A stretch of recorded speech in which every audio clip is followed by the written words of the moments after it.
Jo, per deferència a la meva companya de taula, faré la presentació en castellà, després d'agrair al Catxar la invitació per venir a ampliar una mica la informació que s'ha donat, que considero de molta qualitat, en matèria de política de asignatura electrónica.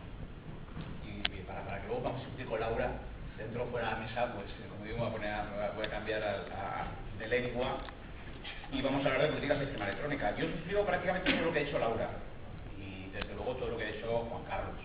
De hecho, el tema cultural que ha comentado Juan Carlos, y yo de eso lo traía en la presentación, yo lo he vivido como choque verdadero en el Comité de Dirección de la Iniciativa Europea de la Organización de la Firma Electrónica, donde en el año 2000, o sea, hace 10 años, cuando pusimos en marcha este mecanismo, porque los italianos, después de darle muchas vueltas, dijeron que al final estas políticas de firma electrónica estaban muy bien, pero que eran improcesables por ninguna máquina, y como no eran capaces de tratarlas todas, pues que iban a decir que bueno, que da igual, que la ley ya establecería lo que fuera, y que tampoco era muy importante.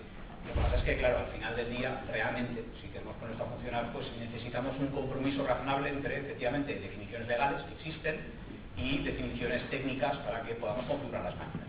Y es que nosotros vemos las políticas de firma electrónica esencialmente como un problema de configuración. De hecho, el motivo por el cual inicialmente aparecen las políticas de firma electrónica, mucho antes de estas cosas del Esquema Nacional de Interoperabilidad, es precisamente para poder tener una forma fácil y rápida de decirle a un ordenador cómo debe verificar una firma electrónica. Y como valor añadido, le pusimos en su día, en el EXI, en el compañero de Juan Carlos, uno de los creadores de Chales, por cierto, tuvimos la osadía de decir que además le podíamos dar semántica a la firma electrónica, que podíamos diferenciar en cuanto una firma electrónica significaba una cosa o significaba otra cosa diferente, lo cual es un debate no cerrado, y un debate que hoy en día está in situ en el debate más grande del web semántico. Es decir, somos capaces de que los ordenadores comprendan los documentos, somos capaces de que entiendan que para cierto documento existen ciertas condiciones de coherencia semántica en el nivel de firma, o sencillamente es un tema que no nos interesa demasiado.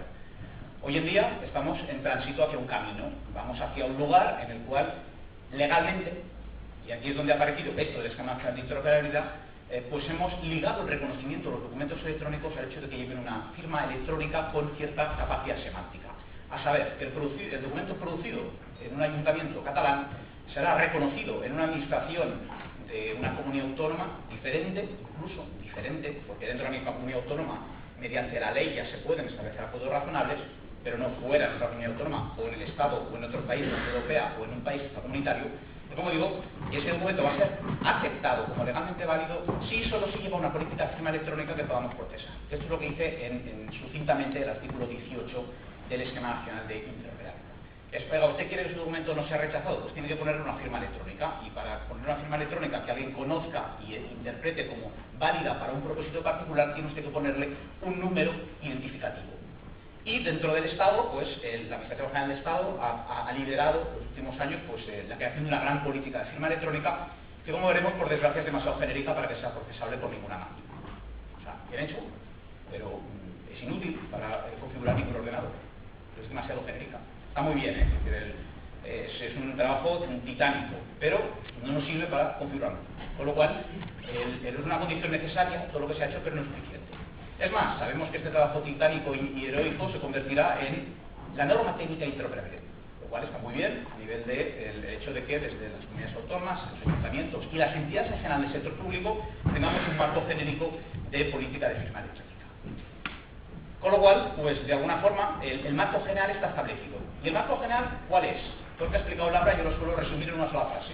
Cualquier certificado válidamente emitido por un prestador que no haga fraude en España, y viene de la parte de Ministerio de Industria, es aceptable en alguna operación legal en una administración pública. Y aquí viene la parte de ROFI. Es un buen resumen de la política de firma electrónica. Está muy bien, sabemos que no hay prestadores que hagan fraude, sabemos que los certificados son buenos, sabemos que nos podemos fiar de ello, pero no sabemos muy bien si un certificado es válido para un propósito muy concreto. Oiga, mire, ¿sirve este certificado concreto de la Agencia Catalana de Certificación para firmar facturas? ¿O tiene un límite de uso que dice que solo sirve para firmar contratos? Y este tipo de problema semántico es el que no nos resuelve una política de firma electrónica de confidencialidad. Voy a pasarme alguna cosa que se ha dicho y me voy a centrar en esa transparencia. Y es que, y esto ha salido, y me gusta mucho que haya salido, fijaos que las políticas de firma electrónica son poliséricas, tienen diferentes niveles de significación. Por ejemplo, cuando miramos la ley y miramos en concreto el Esquema Nacional de Interoperabilidad y vemos una política de firma y recogida, decimos, hombre, tiene pinta que habrá una o pocas y tiene pinta de que tiene valor legal. Y claro, ¿qué significa? Pues que si hay una muy genérica o pocas muy genéricas y además están en un contexto legal muy elevado, pues debemos interpretarlas como directrices básicas, ¿no? Lo que yo comentaba antes, ¿qué es lo que impedirá la política de firma electrónica de la Administración General del Estado futura NTI? Pues que haya prestadores que defraudan. Todos los certificados malos los vamos a quitar. Todos los certificados que no sirven para nada en la administración pública los vamos a quitar. Porque mire, un certificado que tenga una prohibición en su documentación de uso en el sector público, pues será excluido del sistema. Por tanto, es una directriz de alto nivel y está muy bien. Yo ponía aquí, entre paréntesis, que también se puede interpretar con una cierta, discusión competencial. Esa norma técnica de interoperabilidad, ¿hasta dónde va a llegar? ¿Cuánto va a contener? Si es particularmente detallada, ¿en cuánto araña las competencias se puede tener el resto de administraciones públicas? Y esta expresión puramente política me he ido a hablar, porque hoy no he oído hablar de eso. Yo he oído hablar de cómo una máquina puede ser configurada para que funcione, para que efectivamente tengamos este equilibrio razonable a nivel de políticas de firma. Es decir, ahora mire, yo cargo este programa de ordenador, lo que quiero es que funcione solo. No quiero llamar a un humano para que se mire la pantalla y me diga si se puede aceptar este documento o no. Quiero un programa de ordenador que lo haga. Lo quiero en la web semántica y lo quiero sin llamar a ninguna persona física. Por lo tanto, ¿qué es lo que tenemos? Políticas de muy alto nivel. Bajamos el escalón, lo ha presentado Laura muy correctamente. Tenemos la política general de firma electrónica de la Administración General del Estado. O tendremos la de la Generalitat de Cataluña, que en este caso nuestro presidente. O que tiene que aprobar, por ejemplo, una diputación, o que tiene que aprobar un ayuntamiento. Recordar, lo dice el Esquema Nacional de Interoperabilidad, leído conjuntamente con el de seguridad, el órgano unipersonal de dirección ejecutiva del organismo. Por tanto, el alcalde, el presidente de la Diputación, el presidente de la Generalitat de Cataluña, o no sé si en vuestro caso, cuando se apruebe la de seguridad informática, pues el presidente vuestro. Por lo cual, de alguna manera, pues tenemos una cosa de muy alto nivel. Correcto. Muy bien. ¿Qué nos falta? Pues nos falta lo que yo decía, nos falta algo que sea tangible por la máquina, nos falta algo que podamos representar. Mire usted, para hacer facturas, ¿qué algoritmo? ¿Qué certificados? Y ellos tienen una política de factura electrónica, muy correcto. Pero, claro, luego dicen que tiene una política de firma electrónica para todo el resto de la actividad administrativa. Bueno, yo creo que con una sola no basta. Quizás tendríamos que tener una para actuación de ciudadanos, ¿no? Con los certificados de firma electrónica, que estén pensadas para las necesidades de los ciudadanos, ¿no? Certificados de persona física, de persona jurídica, de entidad sin personalidad, pero también certificados de representante legal de empresa, certificados de empresario individual, certificados de profesional independiente, etcétera, etcétera. Y quizás necesitamos una de administración pública, ¿no? Porque la administración pública no firma con certificados de ciudadano, firma con el sello, cuando hace automáticamente, o firma con un certificado de alcalde, que es un certificado diferente, además está, en este caso, muy normalizado. Por tanto, tenemos varios niveles y tenemos que ser capaces de coger algo muy general para tener garantizada no solo la interoperabilidad, sino muy importante, el reconocimiento mutuo de los documentos y que mi documento pueda viajar de forma segura a un lugar diferente de mi propia organización y que además pues lo pueda entender una máquina. ¿Qué máquina? Pues @firma cuando lo envía al Estado, o PESIS cuando alguien lo envíe a la Generalitat de Cataluña o a un ayuntamiento que tenga servicio de un cárcel o a una plataforma privada como puede ser TEDx, de SafeLayer o ASF, de Solution o cualquier prestador que tenga una máquina que procese políticas de firma electrónica cuando hagamos esto en el sector privado. Como sucede en Logalty, por ejemplo, para ciertas operaciones, en Unipos o en cualquier empresa que utilice firmas electrónicas. Por tanto, múltiples niveles. Criterios para tener algo de éxito en esto, porque claro, el delirio semántico de tener millones de políticas, pues desde luego no es buena cosa. Pues hombre, lecciones que hemos aprendido en proyectos reales. Hombre, pues las políticas de firma electrónica tienen mucho sentido en relación con los actos jurídicos que hacemos. Fijaos que no tiene mucho sentido en relación con los documentos. No hay nada inherente a un documento tipo en términos de firma. Más bien es inherente a quién soy yo y qué estoy haciendo y qué estoy firmando. Lo dijo Juan Carlos. Desde luego lo suscribo completamente. Es que cuando yo hago una solicitud de ciudadano, las condiciones de seguridad son diferentes cuando yo hago una declaración responsable. Pensadlo bien, si yo solicito a la administración, el nivel de seguridad baja. No hace falta algoritmos tan robustos, quizás no hace falta certificados tan robustos, tan fiables. Puedo usar firma avanzada en vez de usar firma reconocida.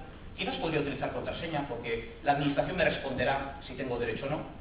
Pero claro, cuando yo hago una declaración responsable y prometo a la administración que cumplo con las leyes, pues igual el nivel de seguridad sube, porque el impacto de que eso sea falso es superior, porque la administración necesita una prueba de que yo le prometí cumplir con la ley, porque si no, pues quizás le podré defraudar en las subvenciones. Quizás. Por tanto, el riesgo no es el mismo. Aplicar el esquema de acción de seguridad en conjunción con el de interoperabilidad, nos dicta diversos niveles de políticas de firma para diversos tipos de actos jurídicos diferentes. En vuestro caso habéis definido una especie de superpolítica para todos los actos administrativos, sean de quien sea, que luego por dentro tiene dos partes, o sea, todos los de los ciudadanos, todos los de la administración. Bien, pero insuficiente, demasiado genérico. Y luego habéis definido una política súper concreta de factura.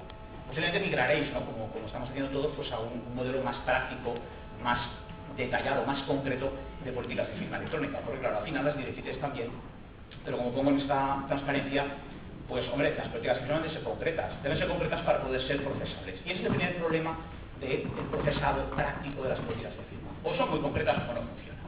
Con una política de diga, cualquier certificado vale para algún uso, en realidad no está diciendo gran cosa. Y esto es un tema pues, que nos ha venido preocupando durante mucho tiempo. Entonces, ¿qué hemos hecho para intentar resolver esto?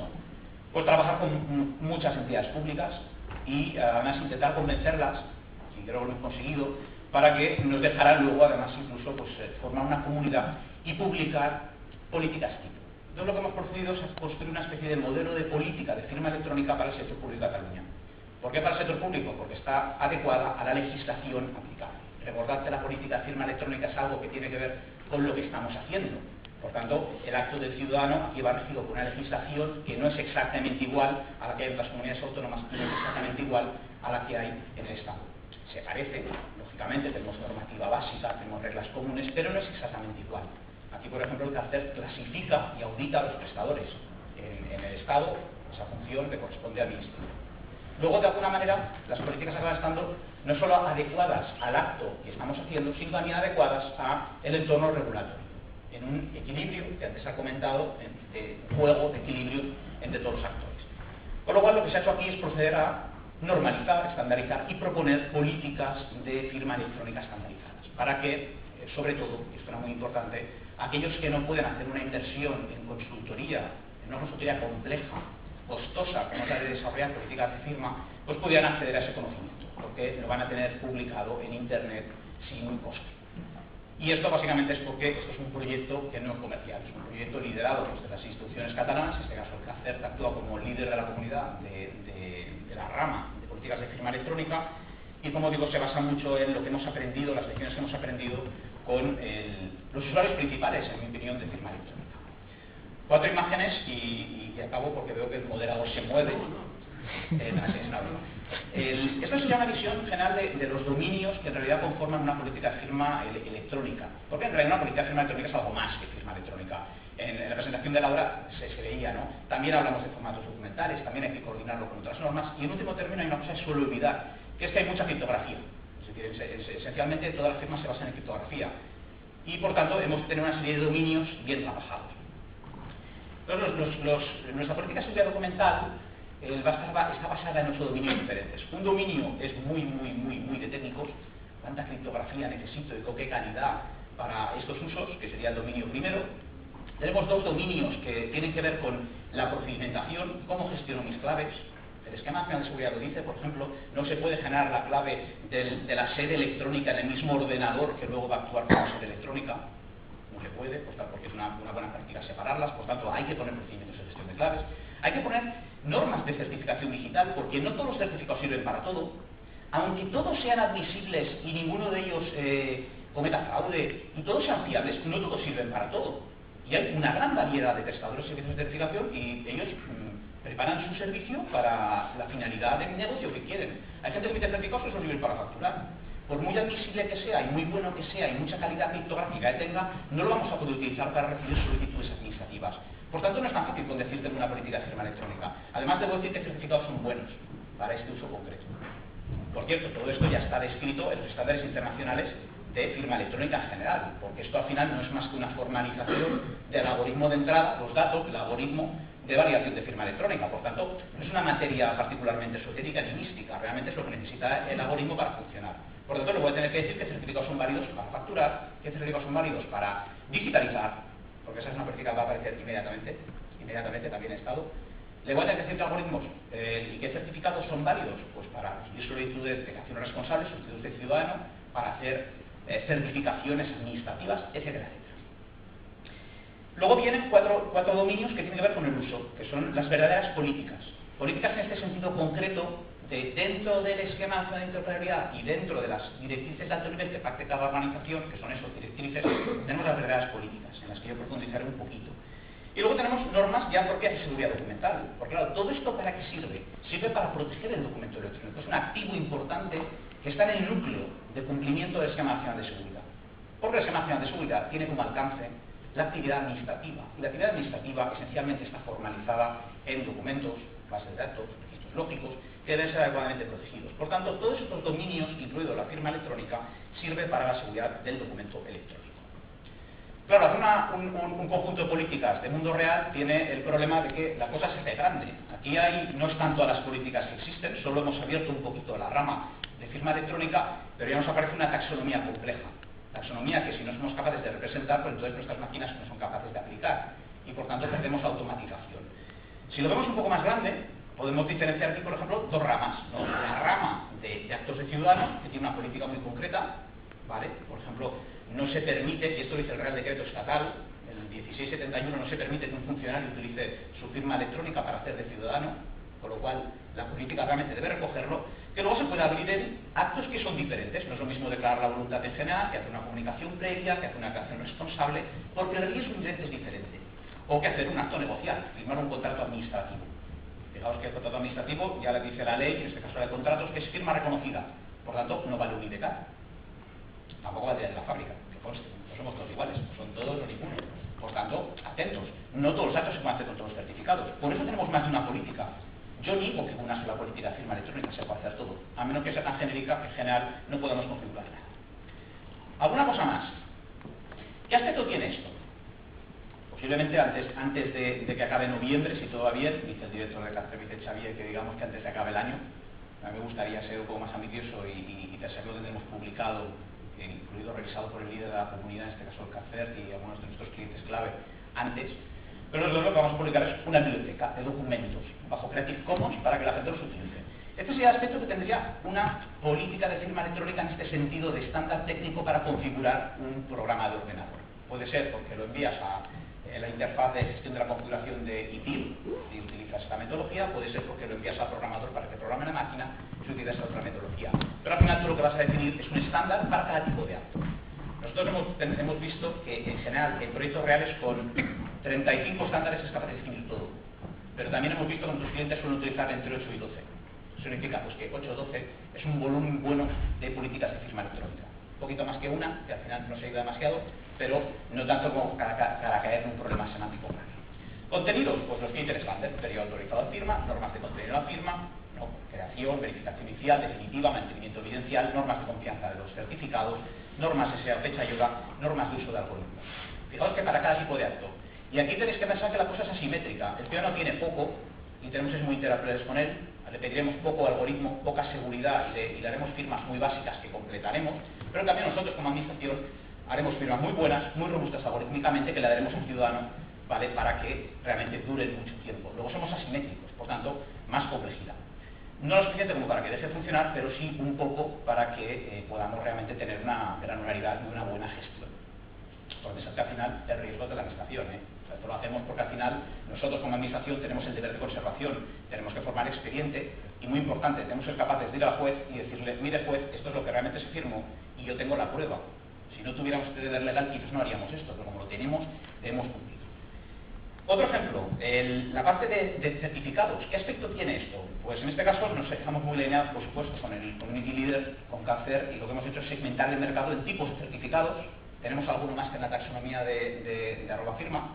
Tenemos 12 tipos diferentes, con tantos para el sector privado como para el sector público, y los agrupamos por niveles, donde los niveles son los de CACER. Nivel 1, autenticación, nivel 2, garantía de origen, ¿no? De origen y mensaje de datos, nivel 3, autenticidad electrónica, firma avanzada, y nivel 4, firma reconocida. Y en este caso lo que podéis ver es en el documento, podréis acceder libremente al documento, pues veréis el listado de prestadores para construir policy mapping. Aquí es donde está el trabajo de auditoría de cada prestador. Un minuto más. Finalmente, como último ejemplo de esto, tendríamos el código sobre verificación, por ejemplo, que es una de estas normas de algorítmicas que están circulando por ahí para hacer copias auténticas, por ejemplo. En este caso también he querido traer un ejemplo de lo que podréis encontrar en términos de política de seguridad dura, más allá de la simple firma electrónica, y podréis ver, por ejemplo, pues este es un caso que hemos ensayado en varios lugares, incluido primero ellos, por cierto, en el Ayuntamiento de Barcelona, el LIMIT, y hace ya hace tiempo, pues yo que sé, como por ejemplo utilizar HMA como código de verificación. Me consta que en el Estado hay diferentes recomendaciones circulando, compiten entre ellas. Finalmente, para concluir, pues vamos a ver, parece bastante claro, la gestión de las políticas es necesaria, además se puede hacer de forma simple y efectiva, mediante estándares adecuados. Necesitamos que estén encadenados dentro del esquema de interoperabilidad. Obviamente, esa es una regla de oro para poder garantizar que todos los documentos son parecidos, como para poder interoperar y tener reconocimiento mutuo. No tiene mucho sentido hacer miles de políticas, es cierto, quizás, como decía, pues entre una que no significa gran cosa y cientos, pues nos podemos quedar con un volumen razonable. Y aquí lo que nosotros hemos apostado, tanto como, no diría tanto como empresa, sino como comunidad de usuarios, es por poner a disposición del público una biblioteca que tenga todo esto, que esté bajo Creative Commons, que elimine las barreras de acceso y de transparencia al mercado para que se pueda acceder fácilmente a utilizarlo, y que, bueno, hubiésemos querido que estuviera disponible, pero que tendréis pues, en breve publicado en Internet cuando pues, los miembros de la comunidad pues, hayan finalizado las visitas. Y yo con esto pues lo dejaría aquí. Muchas gracias.